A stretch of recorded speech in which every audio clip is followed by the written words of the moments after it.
Howdy, folks! This is Big Sam. Welcome back to the Mosin Museum. Now, as y'all know, we spent a fair number of videos here on this channel covering the Austro-Hungarian Empire as well as the Mosin nagants that they used during World War I. And so, we absolutely have to do a review of the Mosin that was recently added to the World War I video game called Isonzo. This is, if you're not familiar with it, it's a game focusing on the Italian front in World War I, and yes, there's a Mosin in it. And if you're not sure why there would be a Mosin there, well, we've already done a lot of videos talking about that, so go check out some of those.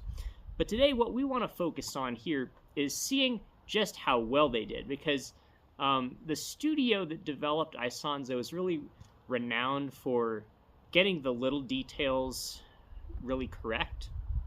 So let's see how good they did. We'll give them a grade after we've gone through a few things.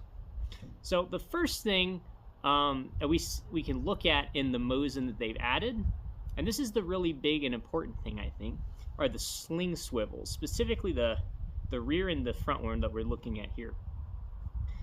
Now, with most Mosins, they're just going to have either escutcheons in the front and rear of the stock, or sometimes like this one, they'll have none, and the sling would have been attached via a sling swivel directly on the magazine and on the front barrel band. The Austro-Hungarians, though, tended to not use either of those methods. They really liked using this different method where they would have this metal wire sling swivel inserted directly through the wood, not through the escutcheon itself, as we can see here.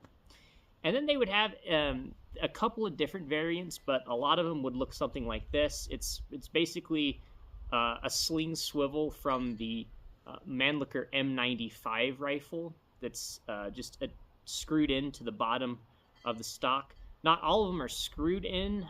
There's a couple different attachment methods, but what we can see from looking at the Mosin added to Isonzo is that they did a fantastic job getting this right. The front sling swivel, absolutely correct.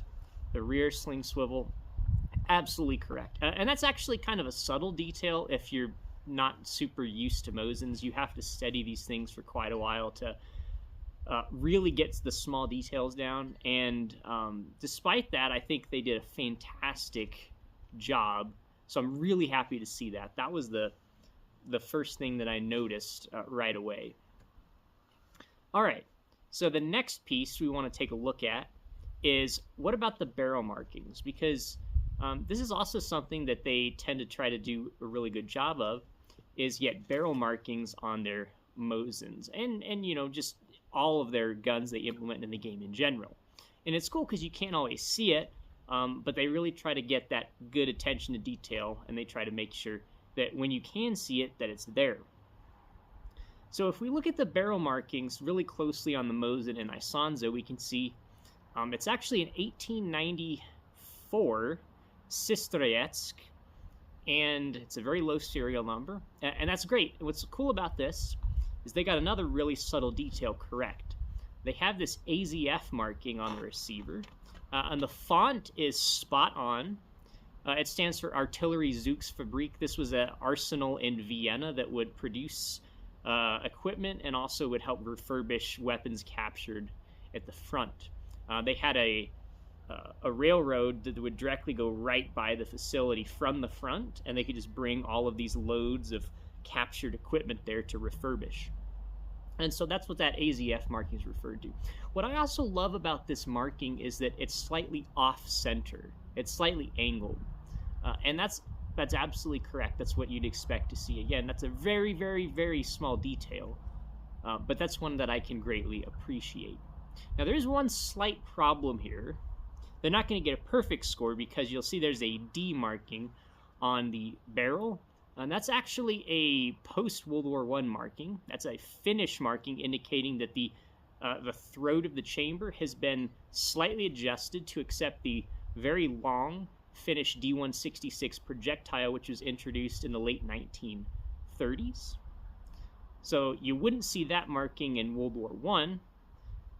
Now, why is it there? Well, it's generally going to be because like 99% of the Austro-Hungarian used Mosin Nagants today that you find were actually later used by Finland, which is why they have that.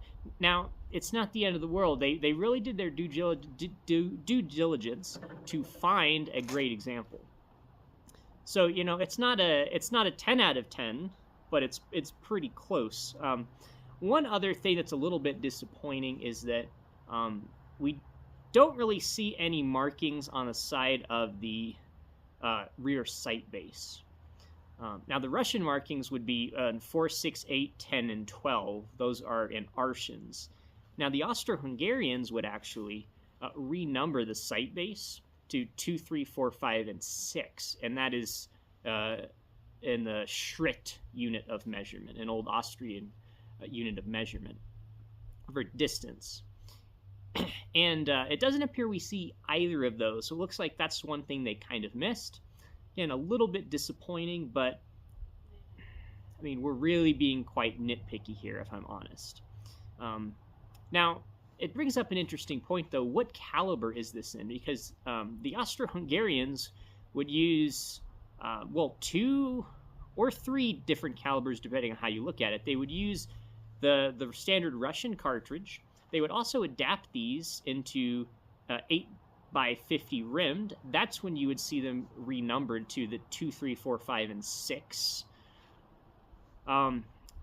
But they would also rechamber some and not adjust the rifling and widen the rifling for the 8mm cartridge, which is we call a squeeze bore. Those would also be numbered 2, 3, 4, 5, 6. So which one of those 3 is the rifle in Isonzo? Well, it appears, as far as we can tell, that it's actually in 7.62x54, because if we look from this screenshot here, we can actually see the player loading Spitzer cartridges into the rifle. Now, you would not see any type of Spitzer 8x50 rimmed Mannlicher projectiles in World War I that I'm aware of. If you're aware of some, let me know. Now, there is the later 8x56 Mannlicher that was used by mainly Bulgaria, but that's after World War I, so that's not what this is. So it really does seem this is in the 7.62x54R projectile. Now, does that actually make sense? Well, we're not exactly sure. It's really hard to find good documentation of what calibers were and weren't used, and which was the one that was majority used on the Isonzo front by the Austro-Hungarian forces. We can see photographs that they used Mosins, and one cool example is this photograph I found digging through an Austro-Hungarian archive of Russian POWs in the Dolomites building a cable car. And we can see there's a guy on the right-hand side with a M91 rifle that's guarding them. That's pretty cool because in the latest map they just added to Isonzo, it's called Adamello, and it features basically the top of a mountain with a whole set of cable cars. So very similar thing, and we can see our wonderful Mosin there. So I just wanted to share that. I thought that was kind of cool. But going back to how do we actually figure out which caliber they used? Well, one decisive way, and this is probably going to be one of the only decisive ways, is to actually look at Mosins that we know were used on the Isonzo front. And that can be a little bit difficult to figure out. We've done a previous video on this particular gun that was produced in 1894 by the Châtellerault Arsenal in France and rechambered to 8x50 rim by Johann Springer's Urban. Probably was used on the Italian front. If you want more info on this gun, go check out that video. But an even more conclusive way would be to actually go to Italy. I've discovered a few museums in Italy that actually have some Mosin Nagants in them from World War I. And if I ever make it up there, I would love to take the chance to see what is the numbering on the sight base. If we can see that, that's going to help us determine, did they use 7.62x54, 8x50 rim, or both there? And I think the answer is probably both. Again, it all comes down to logistics. And if there's one thing we can be for certain about, it's that there was an absolute logistics nightmare for the Austro-Hungarian forces in World War I.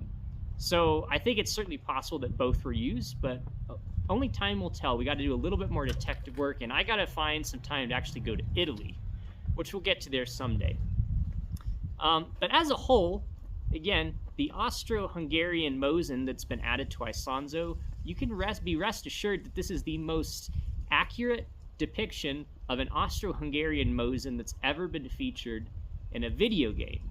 And that's fantastic news, because I can tell you that was the developer's goal, and they absolutely accomplished it. So we're going to give them a solid 9 out of 10. Excellent work, guys, and keep it up. If you haven't had a chance, make sure to check out that game. It's pretty cool. And if you also haven't had a chance yet, make sure to check out our website at mosinmuseum.com, where you can see this rifle and a whole bunch of other cool stuff in ultra high resolution, and you can even upload your own Mosin if you so wish. So I hope you guys enjoyed this video, taking a look at some cool pictures and some cool Mosins. Let me know if you guys got any prayer requests, and we'll see you next time.